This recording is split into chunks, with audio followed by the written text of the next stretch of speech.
ಎಲ್ಲರಿಗೂ ನಮಸ್ಕಾರ. ಮತ್ತೊಂದು ವಿಡಿಯೋಗೆ ಸ್ವಾಗತ. ಬಿಗ್ ಬಾಸ್ ಸೀಸನ್ 11 60ನೇ ದಿನ. ಇವತ್ತು ಬೆಳಿಗ್ಗೆ ಪ್ರೋಮೋ ನೋಡಿದಾಗ ಒಂದು ಕ್ಲಿಯರ್ ಕಟ್ ಆಗಿ ಅರ್ಥ ಆಗಿದ್ದೇನೆಂದ್ರೆ ಮೋಕ್ಷಿತ್ ಅವರು ಯುವರಾಣಿ ಆಗಿದ್ದಾರೆ. ಆದ್ರೆ ಬಿಗ್ ಬಾಸ್ ಈ ಟ್ವಿಸ್ಟ್ ಕೊಟ್ಟಿದ್ಯಾಕೆ, ಇದರಿಂದ ಉಪಯೋಗ ಏನು, ಟಾಸ್ಕ್ ಯಾವ ರೀತಿ ಇರುತ್ತೆ, ಯಾರಾದ್ರೂ ನಾಮಿನೇಷನ್ ಇಂದ ಸೇವ್ ಆಗ್ತಾರ?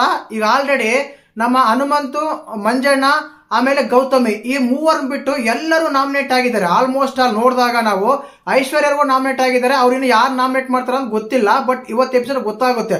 ಬಟ್ ಈ ರೀತಿ ಆದಾಗ ಈ ನಾಮಿನೇಷನ್ಸ್ ಎಲ್ಲ ಕ್ಲಿಯರ್ ಆದ್ಮೇಲೆ ಒಂದು ಟಾಸ್ಕ್ ಕೊಟ್ಟಿದ್ರೆ ಯುವರಾಣಿ ರೋಲ್ ಆಗಿ ನಮ್ಮ ಮೋಕ್ಷಿತಾ ಮೇಡಮ್ ಅವ್ರು ಬರ್ತಾ ಇದ್ದಾರೆ.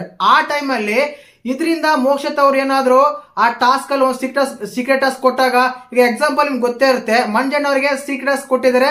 ಆ ಸೀಕ್ರೆಟ್ ಟಾಸ್ಕ್ ಅಲ್ಲಿ ಇಬ್ರು ಅಳಿಸ್ಬೇಕು, ಇಬ್ರು ನಗಿಸ್ಬೇಕು ಮನಸ್ಫೂರ್ತಿಯಾಗಿ ಅಂತೇಳಿ ಯಾವುದೇ ಆರ್ಡರ್ ಮಾಡ್ದೇನೆ. ಆ ಟಾಸ್ಕ್ ಯಾವಾಗ್ಲೂ ಗೆದ್ದಾಗಿದೆ ನಮ್ಮ ಮಹಾರಾಜು ಮಂಜಣ್ಣ.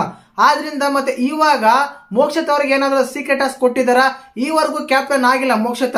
ಒಂದ್ ವೇಳೆ ನೀವು ಯುವರಾಣಿಯಾಗಿ ಮಹಾರಾಜನ ಸೀಟಿಂದ ಇಳಿಸು, ನೀವು ಬಿಗ್ ಬಾಸ್ ಮೇಲೆ ಇರುವ ಪ್ರಜೆಗಳನ್ನು ಎಲ್ಲ ನಿಮ್ ಕಡೆ ತಿರುಗಿಸ್ಕೊಂಡು ನೀವೇನಾದ್ರೂ ಒಂದ್ ವೇಳೆ ಮಹಾರಾಣಿಯಾಗಿ ಒಂದ್ ವೇಳೆ ಸಾಮ್ರಾಜ್ಯ ಆಳಿದರೆ ನಿಮಗೆ ಕ್ಯಾಪ್ಟನ್ ಕಂಟೆಂಡರ್ ಆಗಿ ಒಂದು ಅವಕಾಶ ಸಿಗುತ್ತೆ ಅಂತ ಹೇಳಿ ಬಿಗ್ ಬಾಸ್ ಅವ್ರ ಕಡೆಯಿಂದ ಒಂದು secret task ಕೊಟ್ಟಿರ್ಬೋದು.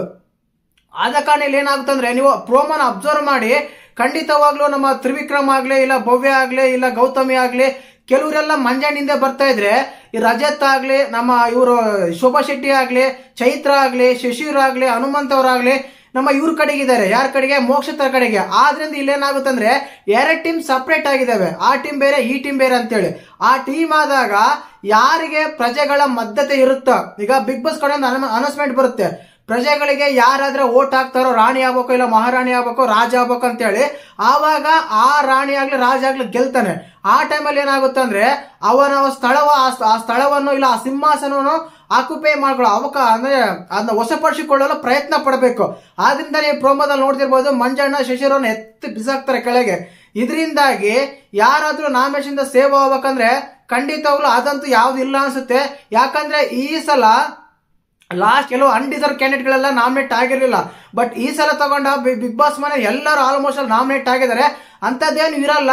But already Manjanna secret ಗೆದ್ದಿರುವ ಕಾರಣ ನಮ್ಮ ಯುವರಾಣಿಯ ಮೋಕ್ಷಿತ್ ಅವರು ಕೂಡ ಯಾವ್ದೋ ಒಂದು ಟಾಸ್ಕ್ ಕೊಟ್ಟಿರ್ತಾರೆ. ಆ ಟಾಸ್ಕ್ ಅಲ್ಲಿ ಅವ್ರು ಗೆದ್ರೆ ಕ್ಯಾಪ್ಟನ್ ಕಂಟೆಂಡರ್ ಆಗಿ ಹೋಗೋ ಅವಕಾಶ ಇರುತ್ತೆ. ಇಷ್ಟು ಮಾತ್ರ ಇರುತ್ತೆ ಅಂತ ಹೇಳ್ಬೋದು. ಮತ್ತೆ ನಾಮಿನೇಟ್ ಅಂತ ಬಂದಾಗ ಬಿಗ್ ಬಾಸ್ ಕಡೆಯಿಂದ ಎಲ್ಲರೂ ನಾಮಿನೇಟ್ ಮಾಡಿದ್ರು ಮಾಡ್ಬೋದು, ಇಲ್ಲ ಕೇವಲ ಇವ್ರು ನಾಮಿನೇಟ್ ಮಾಡೋ ರೀಸನ್ ತಗೊಂಡು ನಾಮಿನೇಟ್ ಮಾಡೋದಾದ್ರೆ ಈ ಮೂವರು ಮಾತ್ರ ಸೇವ್ ಆಗಿದ್ದಾರೆ, ಮೋಕ್ಷಿತ ಮತ್ತೆ ಹನುಮಂತ ಮತ್ತೆ ಮಂಜಣ್ಣ. ಈ ಮೂವರು ಬಿಟ್ಟು ಇನ್ನೆಲ್ಲರೂ ನಾಮಿನೇಟ್ ಆಗಿದ್ದಾರೆ. ಇದರಿಂದ ಏನಾಗುತ್ತೆ ಅಂದ್ರೆ ಈ ಟಾಸ್ಕ್ ಅಲ್ಲಿ ತುಂಬಾ ಟ್ವಿಸ್ಟ್ಗಳಿರ್ತವೆ, ಟರ್ನ್ಗಳಿರ್ತವೆ, ತುಂಬಾ ಸಸ್ಪೆನ್ಸ್ ಇರುತ್ತೆ, ತುಂಬಾನೇ ಇರುತ್ತೆ. ನಿನ್ನೆ ಎಪಿಸೋಡ್ ಮಾಡಿದಾಗ ಡ್ರ್ಯಾಗ್ ಮಾಡಲ್ಲ ಅನ್ಸುತ್ತೆ ಇವತ್ತಿನ ಎಪಿಸೋಡ್. ಏನಕ್ಕಂದ್ರೆ ನಾಳೆ ಒಂದಿನ ಗ್ಯಾಪ್ ಇರುತ್ತೆ. ಇವತ್ತೇ ನೈಟ್ ಓಪನ್ ಮಾಡ್ಬೋದು, ಇಲ್ಲ ವೋಟಿಂಗ್ ಲಿಸ್ಟ್ ತಗೊಂಡಾಗ ಗುರುವಾರನೇ ಓಪನ್ ಮಾಡ್ತಾರೆ ಅಂತ ಒಂದು ಮಾಹಿತಿ ಇದೆ. ಕಾದ್ ನೋಡ್ಬೇಕು. ಏನಕ್ಕಂದ್ರೆ ಒಂದೇ ದಿನ ವೋಟಿಂಗ್ ಓಪನ್ ಮಾಡಿ ಅದರಲ್ಲಿ ಲೀಸ್ಟ್ ಅಲ್ಲಿ ವೋಟ್ಸ್ ಯಾರಾದ್ರೂ ಬರ್ತಾವ ಅವ್ರ ಮನೆ ಕಳಿಸುವ ಒಂದು ಪ್ಲಾನ್ ಕೂಡ ಇರ್ಬೋದು. ಮತ್ತೆ ಯುವರಾಣಿಯಾಗಿ ಮೋಕ್ಷಿತ್ ಅವರು ಯಾವ ರೀತಿ ಗರ್ಜಿಸ್ತಾರೆ, ಯಾವ ರೀತಿ ಒಂದು ವಿರೋಧ ಪಟ್ಟ ಅವ್ರಿಗೆ ಆಕ್ಯುಪೈ ಮಾಡ್ಕೊಂತಾರೆ, ಆ ಸಿಂಹಾಸನವನ್ನು ವಶಪಡಿಸ್ಕೊಳ್ತಾರ ಅಂತ ನೋಡ್ಬೇಕು. ಅಣ್ಣ ತಂಗಿ ಆಗಿರ್ಬೋದು, ಯುವರಾಣಿ ಆಗಿರ್ಬೋದು, ಬಟ್ ಅಣ್ಣನಿಗೆ ಅಪೋಸಿಟ್ ಹೋಗಿ ಯಾವ ರೀತಿ ಗೆಲ್ತಾರೆ ಅನ್ನೋದು ಈ ಟಾಸ್ಕ್ ಅಂತ ಒಂದು ಪ್ರಾಮುಖ್ಯತೆ ಆಗಿರುತ್ತೆ. ಆದ ಕಾರಣ ಈ ಟಾಸ್ಕ್ ನೋಡಿದಾಗ ತುಂಬಾ ಇಂಟ್ರೆಸ್ಟ್ ಆಗಿ ಅನ್ಸುತ್ತೆ. ಇವತ್ತು ಎಪಿಸೋಡ್ ನೋಡಿ ಮಾತಾಡೋಣ. ಮತ್ತೆ ನಿಮ್ಮ ಪ್ರಕಾರ ಯಾರಾದ್ರೂ ನಾಮಿನೇಷನ್ ಸೇವ್ ಆಗ್ಬೇಕಂತ ಕಮೆಂಟ್ ಮಾಡಿ. ಹಾಗೇನೆ ವಿಡಿಯೋ ಇಷ್ಟ ಇದ್ರೆ ಲೈಕ್ ಮಾಡಿ, ಶೇರ್ ಮಾಡಿ, ಸಬ್ಸ್ಕ್ರೈಬ್ ಮಾಡಿ. ಜೈ ಹಿಂದ್, ಜೈ ಕರ್ನಾಟಕ. ಮತ್ತೆ